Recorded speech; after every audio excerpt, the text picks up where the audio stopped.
بسم اللہ الرحمن الرحیم۔ السلام علیکم ورحمۃ اللہ وبرکاتہ۔ بیوی کو دکھ دینا۔ ایک پیاسا مسافر کنویں کے پاس پہنچا تو وہاں ایک عورت پانی بھر رہی تھی۔ مسافر نے اس سے پانی لے کر پیا اور پوچھا، اے بھلی عورت، آپ عورتوں کے بارے میں کیا جانتی ہو؟ سوال سنتے ہی عورت نے چیخنا چلانا شروع کر دیا۔ مسافر گھبرا گیا اور بولا، آپ ایسا کیوں کر رہی ہو؟ وہ بولی، تاکہ گاؤں والے تجھے قتل کر دیں، تو نے مجھے تکلیف دی ہے۔ مسافر گھبرا گیا اور ہاتھ جوڑ کر بولا، مجھے معاف کر دو، تم تو بہت اچھی اور رحم دل اور شریف لگتی ہو۔ عورت نے اس کی بات سنی اور جلدی سے پانی کا گھڑا اپنے اوپر انڈیل کر خود کو پانی سے تر بتر کر لیا۔ اتنے میں گاؤں والے آ گئے۔ انہیں عورت نے بتایا کہ میں کنویں میں گر گئی تھی، اس نیک آدمی نے مجھے بچایا ہے۔ گاؤں والوں نے مسافر کا شکریہ ادا کیا اور اس کی جوان مردی کا تذکرہ کرنے لگے۔ جاتے جاتے اس عورت نے مسافر سے چپکے سے کہا، یاد رکھو، عورت کو تکلیف دو گے تو وہ تمہارا سکھ اور چین چھین لے گی، اسے خوش رکھو گے تو تمہیں موت کے منہ سے بھی نکال لائے گی۔ بلا شبہ عورت ٹیڑھی پسلی سے پیدا کی گئی ہے اور اس میں اس کا حسن بھی ہے۔ یہ ہرگز کوئی نقص نہیں ہے کہ وہ ایسے ہی اچھی لگتی ہے۔ جس طرح بھویں گولائی میں خوبصورت معلوم ہوتی ہیں، لہذا اس کے ٹیڑھے پن سے فائدہ اٹھاؤ اور اس کے اس حسن سے خوب لطف اندوز ہوں۔ اگر کبھی اس کی کوئی بات ناگوار بھی لگے تو اس کے ساتھ سختی اور تلخی سے سیدھا کرنے کی کوشش نہ کرنا، ورنہ وہ ٹوٹ جائے گی اور اس کا ٹوٹنا بالآخر طلاق تک نوبت لے جائے گا۔ مگر اس کے ساتھ ایسا بھی نہ کرنا کہ اس کی ہر غلط اور بے جا بات مانتے ہی چلے جاؤ، ورنہ وہ مغرور ہو جائے گی، جو کہ اس کے اپنے ہی لیے نقصان دہ ہے۔ لہذا معتدل مزاج رہنا اور حکمت سے معاملات کو چلاتے رہا کرو۔ بے شک عورت یعنی بیوی کی صفت نازک ہونا ہے، اس کا دل بھی نازک ہوتا ہے۔ ناز اور ادا کو اللہ پاک نے اس کی فطرت میں شامل کیا ہے۔ ذرا سی خلاف طبیعت بات پر رنجیدہ ہو جایا کرتی ہے۔ اس لیے خاوند کو ہمیشہ اپنی بیوی کی مجموعی کیفیت کا خاص خیال رکھنا چاہیے۔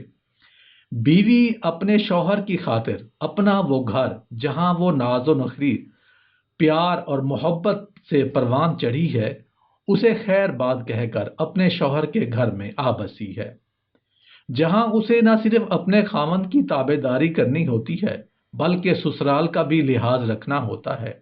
بحیثیت ایک بیوی اور بحیثیت ایک بہو اس کو اپنے سارے رشتوں کو نبھانا ہے۔ شوہر کے علاوہ اس کے سسرال والوں کا فرض ہے کہ اسے وہ عزت، مقام اور مرتبہ دیں تاکہ وہ اپنے سسرال کو اپنے ماں باپ اور بہن بھائیوں جیسا مرتبہ اور احترام دے۔ ایسا کرنے سے یہ گھر جنت نظیر بن جائے گا انشاءاللہ، اور میاں بیوی کی ازدواجی زندگی بھی خوشیوں سے بھر جائے گی۔ بیوی اپنے دکھ شوہر کو سنانا چاہتی ہے۔ شوہر کو چاہیے کہ توجہ سے اس کی بات سنے، اس کی ڈھارس بندھائے۔ شوہر کہتا ہے کہ مجھ سے کوئی بات نہ کرو، میں باتیں نہیں سننا چاہتا، تو وہ خود اپنے رشتے کے درمیان دیوار کھڑی کرنا شروع کر دیتا ہے۔ عورت کی فطرت ہے، وہ چاہتی ہے کہ اس کے دکھ سننے والا، اس کے دل کی باتیں سننے والا کوئی تو ہو۔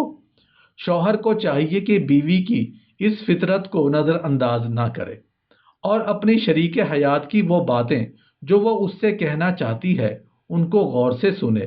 ایسا کرنے سے دونوں میاں بیوی کے درمیان الفت بڑھے گی۔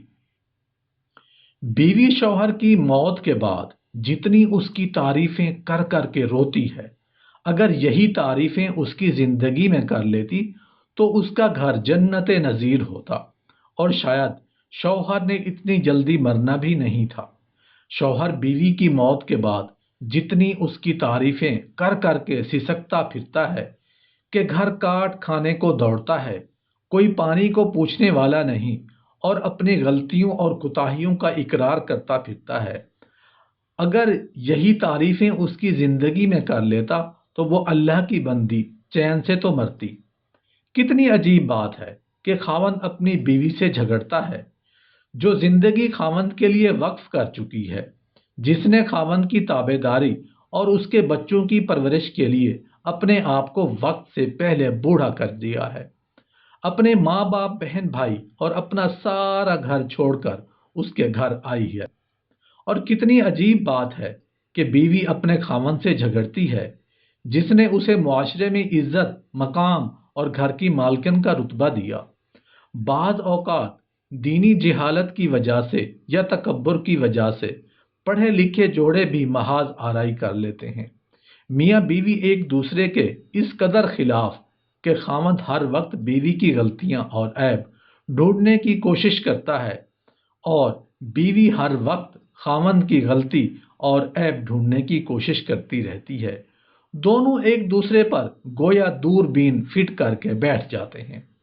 میاں بیوی کے جسم ایک دوسرے کے کتنے قریب ہوتے ہیں لیکن ان کے دل ایک دوسرے سے کتنے دور ہو جاتے ہیں۔ یہی وجہ ہے کہ جہاں محبت پتلی ہوتی ہے وہاں عیب موٹے نظر آتے ہیں۔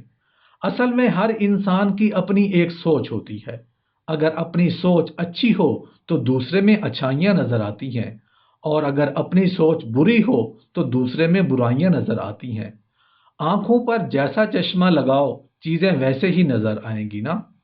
کچھ لوگوں نے اپنی آنکھوں پر بدگمانی اور بے حیائی کا چشمہ لگایا ہوتا ہے اور ہر ایک میں برائیاں اور خامیاں نظر آتی ہیں، اور کچھ لوگوں نے اپنی آنکھوں پر محبت، خیر خواہی کا چشمہ لگایا ہوتا ہے کہ انہیں ہر ایک میں اچھائیاں نظر آتی ہیں۔